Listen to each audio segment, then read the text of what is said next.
Um, Good morning and welcome to Sports Desk live on Comcast Channel 26, also streamed on our Facebook page. I'm your host, Ed Nunez, along with producer Jason Pohl, who's sitting in for Alden Iowani, who's Alden's birthday today, so happy birthday to Alden. Our special guest, Cibola head coach David House, his Cougars beating Sandia 46-24 on Thursday night to go 1-1 on the season. Coach House, thanks so much for joining us. Thank you. Thanks for having me. Appreciate all you do.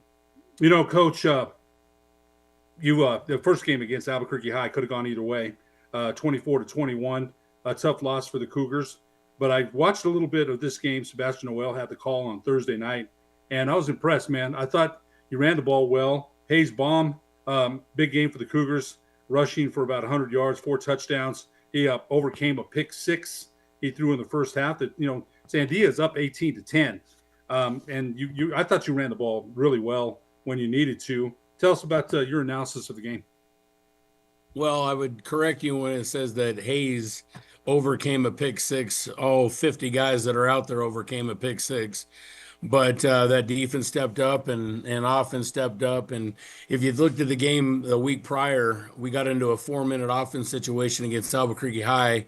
We get a first down. They have no timeouts. The game's over. And Hayes being a first-time quarterback and Terry Mays being a sophomore, and you're kind of a tweener in between quarterbacks, and still trying to find an identity of winning football. And we don't get a first down. We shank a punt. They get the ball, have a long ball, and with 30 seconds left on the clock, and we lose the game.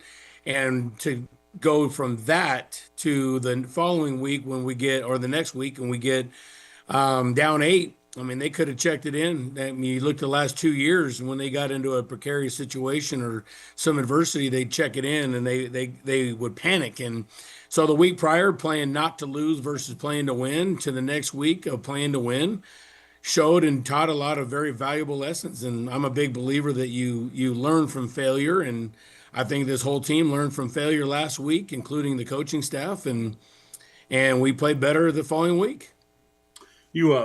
You're a Cibola graduate of 1991. I believe you played for Coach Schultz. Yeah, his name was Coach Sewell, Rex Sewell. Rex Sewell. And that's back in the days when Albuquerque High and Cibola were big-time rivals, and he was smash mouth football, running the ball 85% of the time, and it was a fun day of football. But Rex Sewell was the head coach. I coached for Ben Schultz when I coached from 2000 to 2003. I was under Ben Schultz. You were a linebacker for Coach Sewell? I did, yes, sir. I played linebacker and center. I was a two-way player back then, but we were tougher back then. Yeah, you know what? I was just talking to somebody last night that played football for Bill Gentry at Hyden, a friend of mine, and a couple of friends of mine that had played earlier for Coach Gentry. He had a lot of horses, and one of my friends felt that if Coach Gentry had let them play both ways at that time, he didn't. He didn't go a lot of two ways. He didn't. A lot of there was two-way players. But Coach Gentry really didn't believe in that, and he had a deep roster.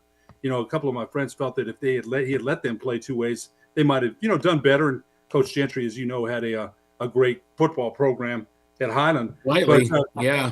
That's an understatement. 3 state championships, and we still talk about the he got kids, a lot of talent from the base, and a lot of. Bill Gentry only won 3 state championships. He won three. I thought he was in the neighborhood of 7 or 8. I usually follow the history of New Mexico football, and that guy did such an amazing job as a coach through those years. I thought it was higher than that. He was in several championships. They came up short a couple of times to Artesia. Probably to Clovis. Yes, Clovis a couple of times. But you mentioned his offense, the Delaware T. I think he even wrote a book about that. Misdirection. A lot of not big offensive linemen, a lot of quick offensive linemen trapping. Coach Gentry, his history as well. I'm going to correct you again. I played against Highland, and those guys were huge. Back in the day when I was watching, he had a lot of quicker, smaller offensive linemen. But that was maybe a transition to bigger linemen later. But when I'll tell you what, they had some size in the 90s, in the late 80s. Yeah, I think by that time. Yeah, can't remember when he moved on to El Dorado, but yeah, he had some phenomenal teams. Coach, last year you served as the defensive coordinator under Coach Howe at Cibola. You came back after coaching at UNM for a couple of seasons. And Cibola back in the day got a lot of numbers. We talked about that. I think you and I talked about that. And the numbers aren't what they used to be at Cibola. Volcano Vista took a lot of numbers from the Cougars back in the day. Where are the numbers for your football program now? As far as when you started your first year as a head coach in August. Well, actually back in July. I think Doug Dorme hired you back then. But what are the numbers for the Cibola football program? So the school numbers are a little over 1,300, and right now we're sitting right about 94 kids total in the program, and that's not what it used to be as far as numbers here, but it's just kind of reflective of the population numbers here at Siebel also. You do your homework and you look at the West Mesas and the Etriscos and a lot of the West Side schools. Not counting Volcano Vista. Everybody, Sandia, Albuquerque High, we're all sitting right about 85 to 95 kids total in the program, from what I've been told, and so that's kind of the typical numbers right now. But we're sitting at about 95 kids, 94 kids. And I think that's one of the things that Coach Rod Williams, before Coach Howe came on, Coach Rod Williams had some fabulous teams, and it's a tough district. You'd mentioned that in playing with the Clevelands and the Volcano Vistas of the West Side. But I think coaching makes a difference. You were a fabulous 90-41 at Rio Rancho with undefeated championships in 2014 and 2016, and my son and I were lucky to have Hayes Baum on a different platform, and he talked about how your coaching can make a difference. He's got a lot of respect for you. Talk about a little bit about the roster you have with Cibola in your first year as a head coach. I think a win against win you mentioned, a chance to win in week one, and then overcoming some adversity and winning in week two, and then you've got El Dorado on Friday. So talk a little bit about what you feel Cibola is at right now. I think Chris did a really nice job the last couple of years, just having the fundamentals and teaching and really getting these kids interested in football again. Coach Williams did a fantastic job. I mean, obviously in 2014 when Cibola really got thumped by Cleveland, and then they got to the playoffs and thumped Cleveland in 2014 when Ronda Rousey got beat by Holly Holmes on the same night, and we had a first round bye getting ready, and we watched that game, and that was really kind of the last big time game as far as a sizable win. And then Coach Rod Williams had several 7-win seasons, and in this district that's a phenomenal season. It's a really good season, and getting them to the playoffs and getting to the two deep. I mean, he did some great things. And then as Coach Howe took over and Coach Williams decided to step down, I think there was some culture issues starting to shift between coaches, and they ended up starting 6-0 that year, and the Chavez kid, he ended up getting hurt, and they went 0-5 after that, and then they couldn't really get back on that track. And Coach Howe and that staff really did a lot of great things trying to keep things together. And it's tough. It's tough to have, you can't hire a lot of coaches on staff, and there's a lot of contract coaches, and you got to balance a whole lot of plates in this job, with APS and the hiring process and things that go on. So I thought he did a really good job of trying to keep it all together. And so as he left and I came in, it never was my intent, but it happened the way it happened, and here I am. So my big goal is just to really focus on fundamentals and sound football, and get back to winning ways and getting through those adversity times. And for a while there, they kind of developed a whipped puppy syndrome and found every excuse to take their foot off the gas. And we had to get rid of the no excuses, no complain, no blame kind of mentality, and get these kids to grow up a little bit. And it hasn't been smooth. It's been bumpy, and a lot of guys don't respond to my style immediately. And so you got to let that thing play out and kind of see the dividends. And I think we're starting to see that. So we have some buy-in, but our attendance is higher than it's been in 2 years. I mean, our kids are showing up every single day, and I don't have to hunt them down and search them up like we were having to do. And some of that's part of the culture and the standard that's in place, and we don't negotiate. mandatory practices are mandatory, and we get the kids here. And if you're not feeling well, you're here, and you learn while you're not playing, while you're getting better. So it's just a process, and I'm just building off of what Coach Howe started. You got a lot of experience doing that. There's no doubt about that. And you, like I said, you've been successful in the past. And you have your own way of wanting to do things. Coach, we're going to take a break. We're going to take a look at the Everguard top 10 plays of the week and be back with Cibola head coach David Howes after these messages on the Sports Desk.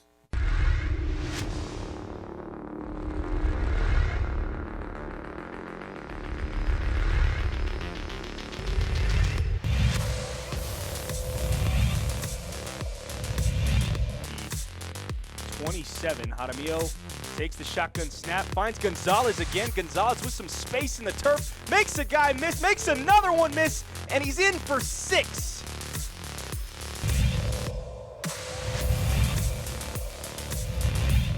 On 2nd and 2, 3 down linemen. Montalongo back to pass. Throws to the end zone. Touchdown! Touchdown! What a throw from Montalongo.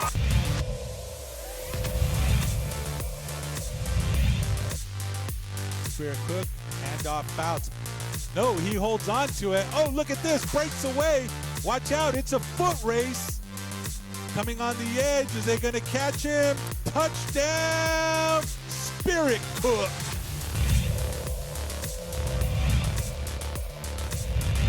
A couple of times, 3rd down and 8. Carpenter takes the handoff, gets it to Flakes on the edge. Flakes shuffles out of the first guy. He's got the first down. Flakes still going. Curtis Flakes dances through. Now Curtis Flakes trying to work his way down the field, and he's got another touchdown. 69 yards on a pass to Curtis Flakes, the third. And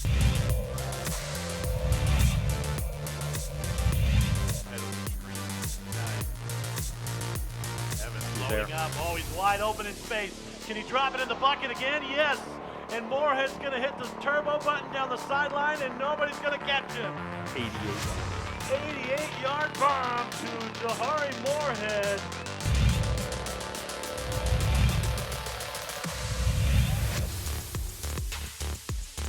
Baum rolling out to his right. He's going to run. Good speed by Baum as he gets inside the 30, still on his feet, and he is going to get 6. Touchdown, Cibola. 43 yards for Hayes Baum.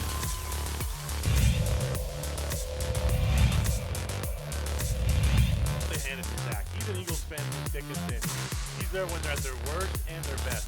Moorhead with some room. Look out, and he could be gone. Yes, turbo, jet, touchdown. It's the 3rd one for Moorhead. This one's on the ground for 80 yards.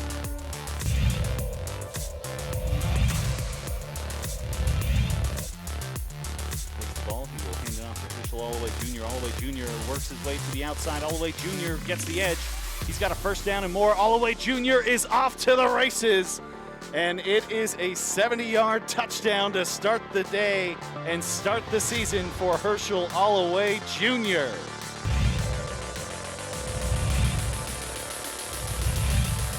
Empty gun for Salzado. Salzado backs the pass. Throws over the middle. Caught by Tapia. Touchdown! Oh my goodness. Who would have thought that? The Hornets had not struck on a passing game almost all night long.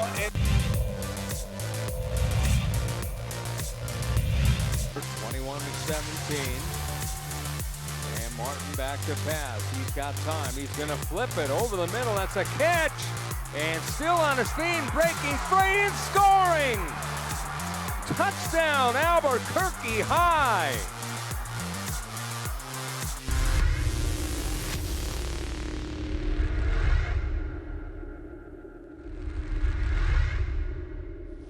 Eagle Greens and Turf are a family-owned and operated business with over 25 years of experience in the home improvement industry.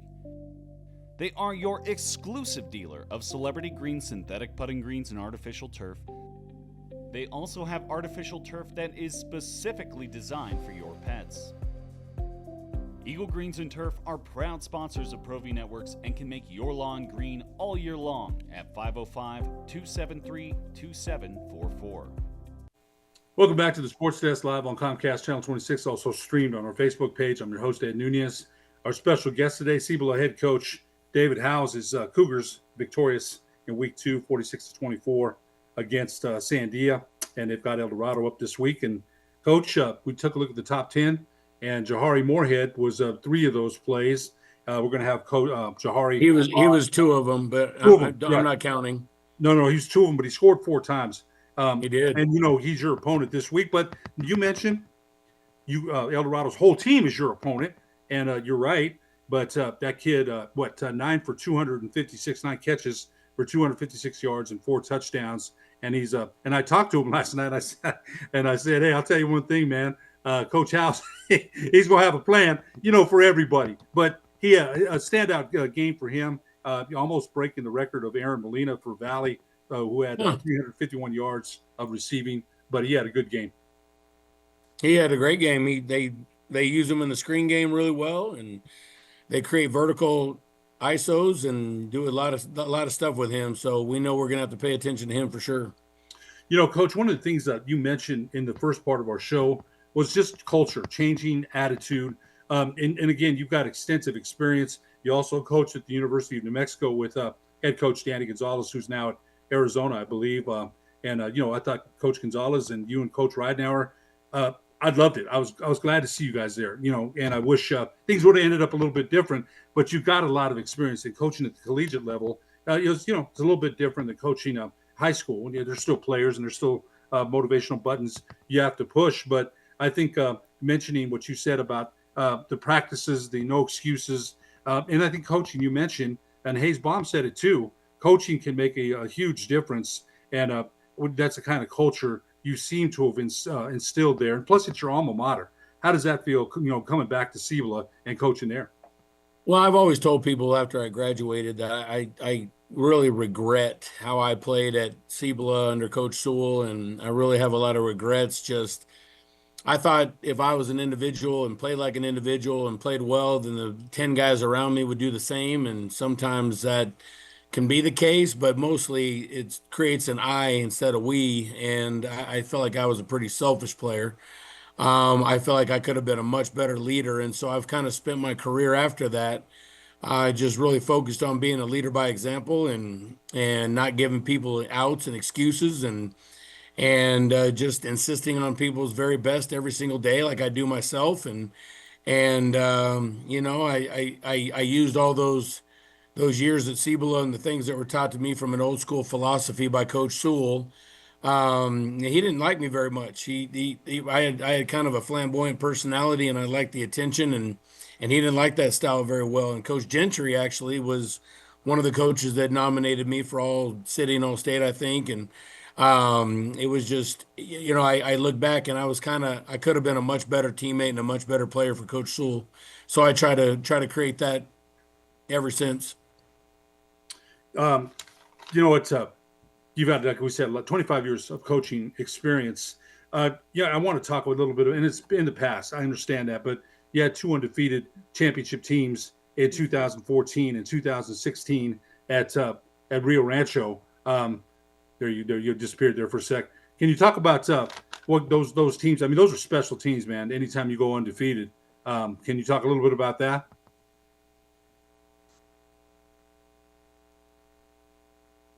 I think we might have lost Coach House here. He froze up a little bit. Why don't we take a break and we'll come back after these messages on the Sports Desk. Granite Passion are proud supporters of ProView Sports. They're located at 1309 12th Street Northwest. They're your one-stop shop for granite, quartzite marble, quartz, and install. Most jobs are completed in a single day. Give them a call at 505-242-1007. That's 505-242-1007. Burrito Express is proud to announce that we are the official burrito spot of ProView Networks.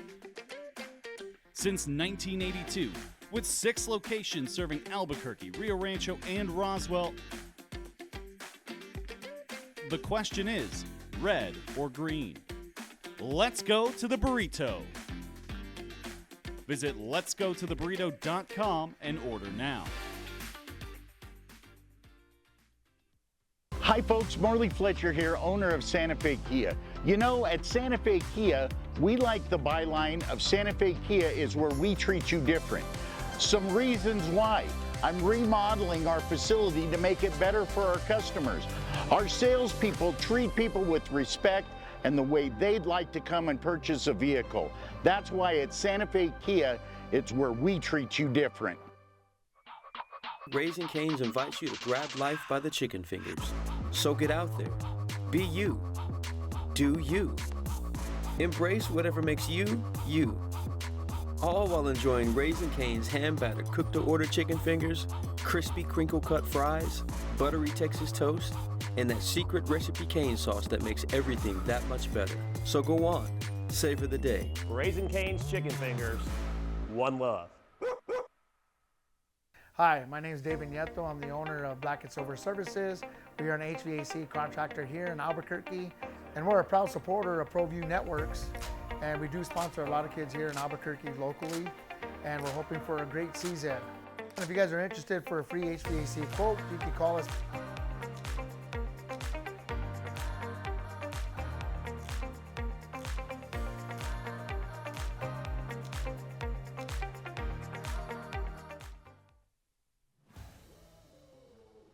Hi, my name is Arthur Apodaca, owner of Regulated Protective Services. We're in the business of protecting you, your family, and businesses. I proudly support youth sports of Albuquerque. Hi, I'm Emmanuel Apodaca. Carolyn Apodaca gives it to Apodaca. He finds the lane. Carroll hand off to Apodaca. Touchdown. Thank you, Dad, for supporting my football team. Go Cougars.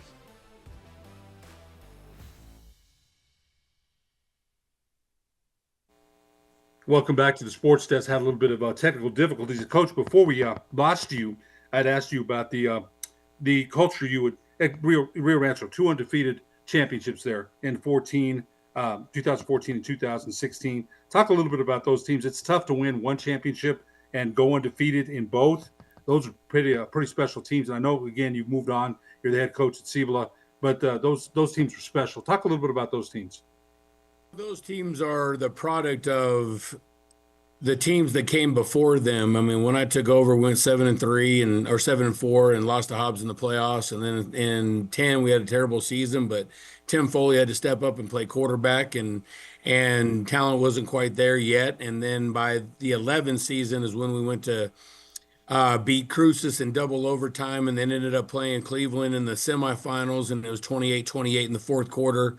And we lost in the fourth quarter to go to that state championship. And then in 2012, we were ranked number 1 in the state for the first time in school history. And that team, I believe, if one of our tailbacks doesn't struggle and bounce or before the playoffs, I think that was going to be our first state championship team on homecoming. We beat the eventual state champions, Cruces, 42-21 on homecoming.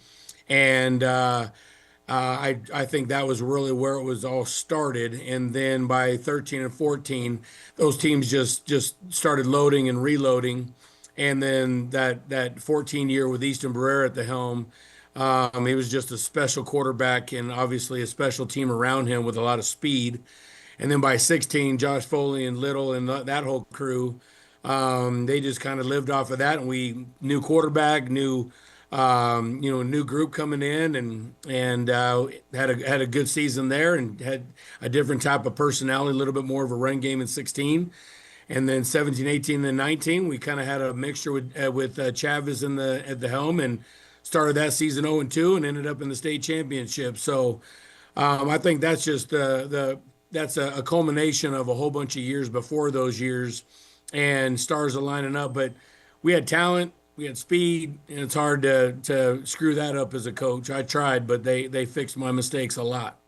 I remember Barrera. His dad was the offensive coordinator, I believe, right? His Easton's dad was Carl was the offensive coordinator for both of those, 14 and 16. Yeah, those were special teams. I remember Josh Foley went on to I officiated high school basketball with his dad, Dan, for many years, and he was a good player, man. You mentioned that. Players, you need the Jimmies and the Joes for sure. There's no doubt about it, but coaching makes a difference. We've said that. Coach, you've got El Dorado up on Friday Any thoughts about them? So so far they've had a bye week. Coach Dotson's Eagles, after beating Oregon Mountain in the opening game, had a bye week. Any thoughts about El Dorado this Friday? Well, I hate them having a bye week before they play us. That gives them a lot of chance to do a lot of different things. But you look at Charlie Dotson's history.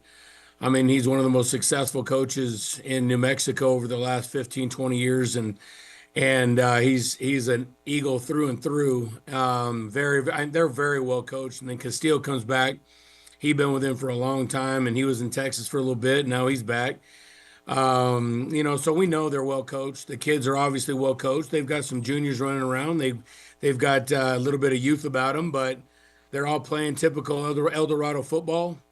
They're physical. They have a big old line. They have two big monster tackles, and they've got physical dudes up front, and they've got a good tailback and a quarterback that can deal it around, and a whole bunch of athletes. So, I mean, I swear to God, for the last 20 years, they've all been 6 foot, 180 in the skill positions, and they're all 6'5", 6'4", 6'3" at the line position. So, they're a typical El Dorado team, well coached, and they play hard. This should be a very good game, I think. One of the games, of the night. I mean, I think I know you're 1-1 and El Dorado's 1-0, but I think based on your victory, and then you had a chance to win in the opening week, and things happen. You could be 2-0. You could be, I get it. You can't go back and say those things, were within your reach. I understand that. You learn from them for sure. Yeah, right. And you've had enough experience to learn, a lot of things over your 25 years. One quick question before we let you go. You were the former tight ends coach at the University of New Mexico. I'm gathering you saw the game on Saturday or saw the reports of it. Now, New Mexico was favored, the 34-point spread. They lose 34-17. I had to come back and watch the replay Sunday. I was impressed by what I saw. I thought they fought. I thought it was much better than what I thought. Michigan has 5-star athletes at every position. New Mexico hung in there. Your assessment of the first game of the University of New Mexico? Well, first of all, I was hired as a linebackers coach, and Coach Long took that from me when he got on staff. So I was the safeties coach for 4 years. But with that being said, you look at those guys, and I really enjoyed. Tavion Combs was in my room. David Murphy, a lot of those guys were in my room still, and to watch those guys, especially I saw David Murphy on special teams flying around, and Tavion Combs made a bunch of plays, and I think he had 9 tackles, and he's already in the tackle charts. But Coach X done a nice job with the energy. I knew the minute they hired him from Idaho. New Mexico is very similar in a lot of ways to the Idaho area, and the fans are very similar, and they like hard workers and they like gritty people, and they're going to respect that and support it. And Coach X, has done a fantastic job tapping into that, really getting close with the community, which I think is very, very important. I think his staff, I've been in contact with a lot of those guys. I think they work very, very hard, and they're obviously well coached. And I've heard a lot of compliments about how much they coach on the sidelines and the things that they do. So I am not surprised that they've had the success they've had. These kids have always been gritty, and they've always had a chip on their shoulder. And, there's been times that we played, for a while with these big time teams, but they went the distance with them, went toe to toe with them. And so as a Lobo fan, since I'm a kid, I'm excited to see the progress, and I'm excited to see where they're at. And I look forward to see where this is going. Home game against Idaho State this weekend. Lobos play at 1:00, and your Cougars playing on Friday night at Wilson Stadium, a big game against El Dorado. CBL coach David Howes, thank you so much for being our guest on the Sports Desk. We wish you the best of luck the rest of the season. I appreciate you guys. Thanks for everything.